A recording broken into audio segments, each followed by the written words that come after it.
So, to start, I guess I need to explain how this all began. About 4 months ago, my boyfriend, let's call him Jake, and I were just hanging out on a Saturday night, watching some old movies and sipping on wine. The conversation had turned to something a little out of the ordinary. We had been dating for almost 2 years, and things were good between us. But every now and then we'd get into these deep conversations about life, love, and yes, even the idea of swinging. You know, we had always joked about it in the past, but it was usually more of a what-if scenario. Nothing serious. But that night things felt a little different. I think it was the wine talking, but I found myself saying, what if we actually went to one of those parties? You know, just to see what it's like. Jake, being Jake, looked at me like I had just suggested we go skydiving without a parachute. You mean like a real swinger party? He asked, clearly not sure if I was joking or being serious. I could tell he was intrigued, though. And the more we talked, the more the idea started to feel exciting. A little risky, sure, but that was part of the appeal. Neither of us had ever been to something like that, but the thought of exploring this new side of our relationship was kind of thrilling. So, we both agreed to look into it just to see what was out there. Here's where it gets interesting. I did what anyone would do when they're curious about something but don't want to ask their friends directly. I turned to Reddit. I started browsing through threads, looking for any information about local parties. That's when I stumbled upon a post in a thread about underground parties. This wasn't your typical event. No, this was an invite-only thing, with the location being kept secret. The post mentioned an old stadium that had been converted into an event space for parties, but only a select few knew about it. It sounded wild. And, of course, my curiosity got the best of me. I reached out to the user who had posted the message, and after a couple of messages, I got the details. The event was happening that weekend. The location: an abandoned stadium on the outskirts of the city. You had to be invited, and the party wasn't advertised publicly at all. The whole thing was shady, kind of illegal, and completely off the grid. I remember thinking, what could go wrong? Spoiler, plenty. I showed the details to Jake, and his reaction was kind of what I expected. He raised an eyebrow and said, "Are you serious about this?" I just shrugged, trying to play it cool. I mean, we don't have to stay the whole time. Just a quick peek. Could be fun. After a few minutes of him hesitating, he finally agreed. The excitement, combined with the fear of doing something wrong, seemed to spark something in both of us. We decided to go. So, the night of the party came, and honestly, I didn't know whether I was more nervous or excited. We drove to the stadium in silence, the kind of quiet where you're both processing what's happening but not saying it out loud. As we got closer, the place looked, well, exactly as I had imagined: old, industrial, and a little bit creepy. We parked near a dark alley, with only a few other cars scattered around. When we got out, there was an eerie calm. I couldn't shake the feeling that we were about to make a huge mistake. But Jake squeezed my hand and gave me a smile that said, "Let's do this." We walked toward the entrance, which was hidden behind a high metal fence. Honestly, it felt like we were sneaking into a secret club or something. The door was barely visible, but there was a small, unmarked entrance to the side. A guy stood there, casually leaning against the wall. He didn't seem to care much, just checking people's names off a list as they arrived. We were up next, and I couldn't help but feel this rush of adrenaline. I showed him the invite, and without a word, he nodded and stepped aside to let us in. Inside, the atmosphere was off. The lights were dim, the place was massive, and the air was filled with an uneasy mix of laughter and low music. The whole vibe felt like we had stepped into another world, one that was both thrilling and a little terrifying. People were milling around, some in groups, others on their own. It was the kind of place where everyone kept their distance but also seemed to know exactly what they were there for. I turned to Jake, suddenly feeling a wave of uncertainty hit me. "This is weird, right?" I whispered. Jake, with a grin, said, "You wanted to see what it was like." We stood there for a minute, just taking it all in. I'm not sure what I expected, but it certainly wasn't this. There was a strange mix of people. Some looked like they were in their late 20s, others much older, but everyone had that same look in their eyes. The kind of look that said, "We're all in on this secret." Then, I saw something that made my heart race. In the distance, I noticed a group of people huddled near the far end of the room, laughing and talking. And then I saw a figure in the shadows, watching everyone. There was something about the way they were standing there, something that made the hairs on the back of my neck stand up. At that moment, I knew we had crossed a line. But we were too deep in now to turn back. So, I'm standing there with Jake, trying to shake off this feeling of unease, when the strangest thing happens. A woman walks by us, not looking at us directly but just passing. She had this confident air about her, like she belonged there, and when she glanced at me, I could have sworn I saw a smirk. But it wasn't just any smirk. It was a knowing one, as if she could see right through me. I felt a shiver run down my spine. I turned to Jake, who was still taking it all in. "Did you see that?" I asked, trying to keep my voice calm. He nodded slowly, but didn't say anything. He was clearly just as thrown off as I was, but neither of us wanted to admit it. We'd come all this way, and I wasn't about to bail now. So we kept walking further into the stadium, and that's when I realized something. The place was huge. Bigger than I had thought. There were multiple levels, corridors and rooms, all dimly lit, with little pockets of groups scattered throughout. It wasn't just one big open space like I expected, it was more like a maze. And there were more people than I thought, too. The hum of conversation mixed with the muffled beats of some distant music. It felt like a dream or more like a movie, and in some strange way I felt like I was starting to lose track of where I was, or where I was supposed to be. We walked into one of the side rooms, where things were a bit quieter.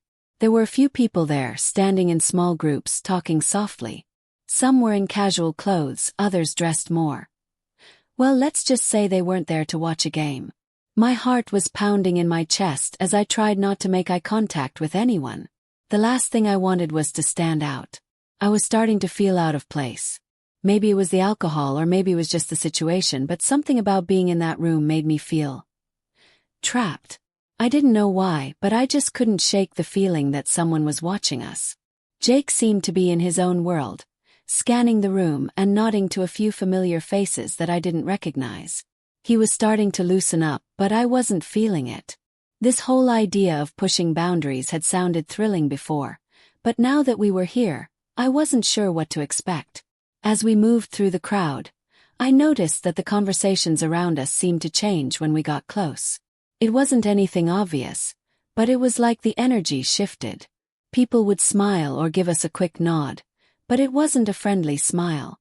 It was almost like a silent acknowledgement, like we were in on something even though we had no idea what we were really doing there. We ended up near a group of people who seemed to be talking more openly, laughing at something I couldn't hear. I glanced at Jake, who gave me a small smile as if to say, "This is what we came for." I wanted to be excited, but I couldn't help but feel uneasy. And then it happened. A man, someone who had been standing off to the side, approached us.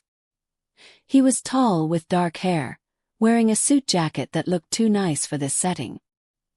His eyes locked onto mine the moment he stepped up, and for a brief second, I felt a flash of panic. There was something about the way he looked at me that felt wrong. "New faces," he said with a smile that didn't quite reach his eyes. "First time here." Jake nodded, probably trying to play it cool. "Yeah, we're just checking things out." The man gave a little chuckle, his gaze flicking between Jake and me. "You'll find this place interesting," he said cryptically before turning to walk away. His words hung in the air for a second like a warning. And that's when I started to get this gnawing feeling that maybe we weren't just at a regular party.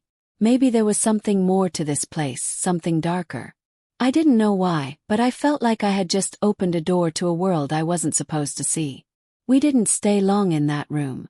The atmosphere was making my skin crawl, and I could see that Jake was starting to get uncomfortable too. We both agreed it was time to leave that area and find something else to do. But before we could move, another woman approached us, one who was dressed in something that I would never have imagined wearing in public. She was confident, striking, and her eyes had this intensity to them. I wasn't sure what she wanted, but when she smiled at us, it felt like she was sizing us up. "Are you enjoying yourselves?" she asked, her voice smooth but with a hint of something I couldn't quite place. I swallowed, my throat dry. "Yeah, it's interesting." She tilted her head slightly, studying me. "If you're looking for something more private, I could show you where to go." I didn't know how to respond. I glanced at Jake, who looked just as unsure as I felt. Neither of us said anything for a long moment, and then, without another word, she turned and walked away, disappearing into the crowd. The tension was thick now. It wasn't just the crowd or the strange, cryptic conversations. It was the feeling that we were in way over our heads. We both knew it was time to leave, but I couldn't bring myself to walk out just yet. Something was holding me there. Something I couldn't explain. But, in hindsight, I wish we had just walked out. So, there we were, standing in the middle of this dimly lit space with a strange mix of curiosity and dread gnawing at me. The whole atmosphere felt off, like we were playing with fire but didn't realize how hot it was until we'd already gotten burned. I caught myself glancing around, but everyone else seemed so at ease. People were laughing, whispering, and going about their business like this was a regular Friday night out. But I knew better. Jake was still looking around, as if searching for something, and I could feel his unease too. There was a moment of silence between us, a moment when both of us seemed to realize that we were no longer in control of the situation. It was as if the party had its own rules, its own momentum that we couldn't stop. I noticed that the people here weren't exactly like anyone we'd ever met before. They weren't rowdy, but they had an air of quiet confidence, something that made me feel even more out of place. I started to wonder if we had made a mistake.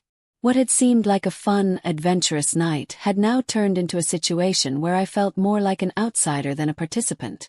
"Maybe we should head out," I whispered to Jake, feeling that familiar knot in my stomach tightening.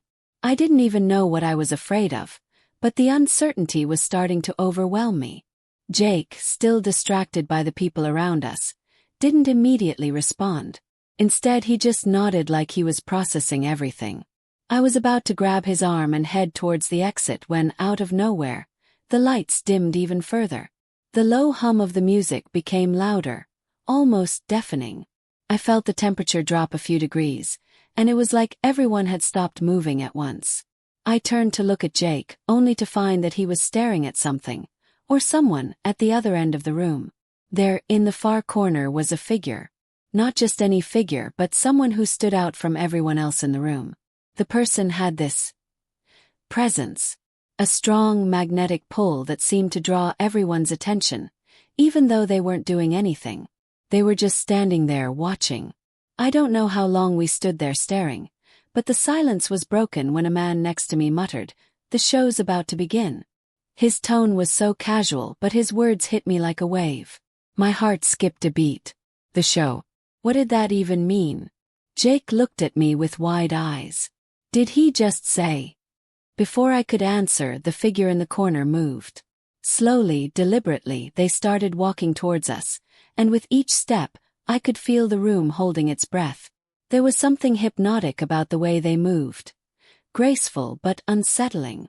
I felt a chill crawl up my spine, and I instinctively took a small step back, pulling Jake along with me. But it was too late. The person was standing in front of us now. They were tall, wearing a black coat that seemed to blend into the shadows. Their face was partially obscured by a hood, but I could see their eyes, sharp, calculating, and strangely familiar, though I couldn't place from where. I looked up at Jake, but he seemed just as frozen as I was. "You came for the experience," the person said in a low, almost whispering voice. "But are you really ready for it?" I blinked, unsure how to respond.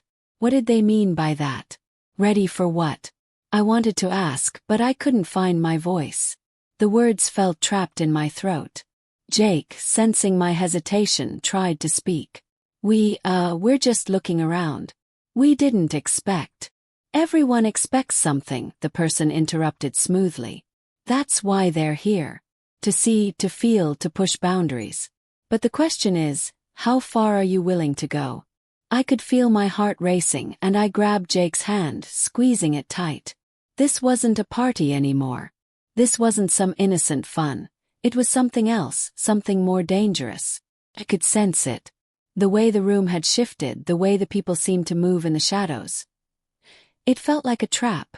The person's eyes lingered on me, studying me like I was a book they were reading, slowly flipping through the pages. I was starting to feel dizzy.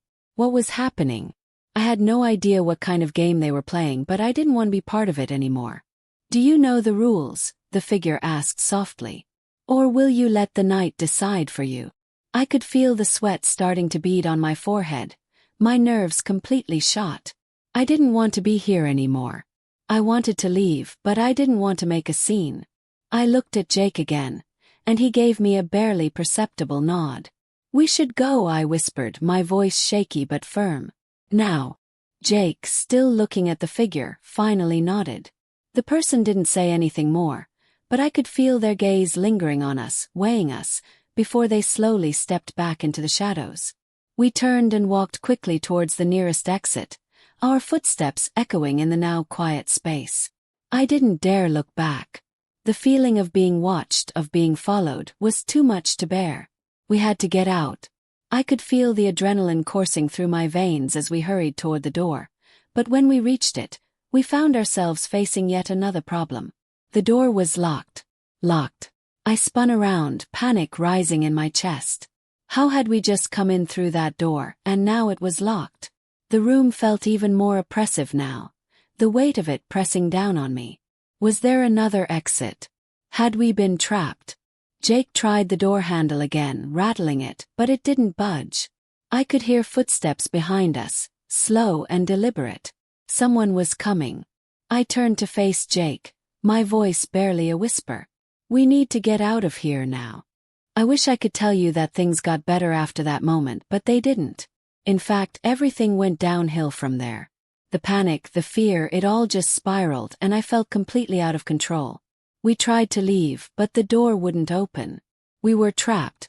For what felt like an eternity, we yanked at the handle, our hearts racing, every shadow in the room growing more ominous.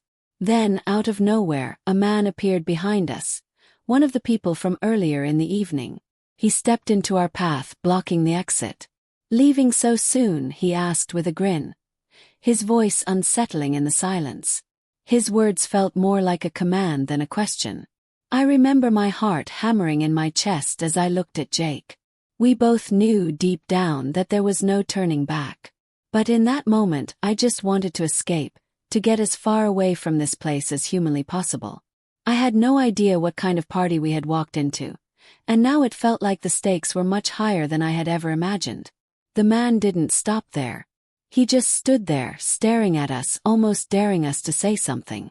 Finally, Jake broke the silence, his voice shaky but firm. "We just want to leave." The man didn't move for a few long seconds. Then, slowly, he stepped aside, letting us pass. But as we made our way out of that room, I could feel the weight of the eyes on us. The whole room seemed to be watching. Everyone knew we were leaving, and for some reason that felt worse than anything else. We managed to find the real exit after that, the one that led us out of the stadium. We didn't look back, not once, as we rushed through the dark alley and toward the car. The night air hit my face like a cold slap, and I finally felt like I could breathe again. But the relief didn't last long. As we sat in the car, I realized something. The excitement, the thrill, the adventure I had been chasing. It wasn't worth it. At that moment, I knew that I had made the worst decision of my life. This wasn't about discovering something new or pushing boundaries. It was about stepping into a world that I didn't understand, a world that wasn't as glamorous or carefree as it had seemed from the outside. And worst of all, I dragged Jake into it. He didn't want to go. He had been hesitant from the start, but I convinced him. I made him think it would be fun, something different. But now I could see it in his eyes. He regretted it too. The look on his face, the way he kept staring at the road ahead as we drove in silence. It was clear. He didn't just regret going. He was ashamed. And so was I. I had always thought I knew what I wanted. I had always been curious about things, eager to explore, to test boundaries. But that night, I learned that some boundaries are better left untouched. Some things aren't meant to be explored, and I had opened a door to a world I should have never stepped into. The worst part. I realized I didn't even enjoy it. I didn't feel empowered or excited or liberated like I thought I would. Felt scared. And more than anything, I felt disgusted by the entire experience. The people there, the tension in the air, the way it felt like we were just pawns in some twisted game. It wasn't what I imagined it would be. It wasn't fun at all. It was dark. It was uncomfortable. It was a complete nightmare. So, here I am, sharing this story with all of you, hoping that someone out there will listen and learn from my mistake. I'll be honest. I don't regret a lot of things in life, but this is the one I will always regret.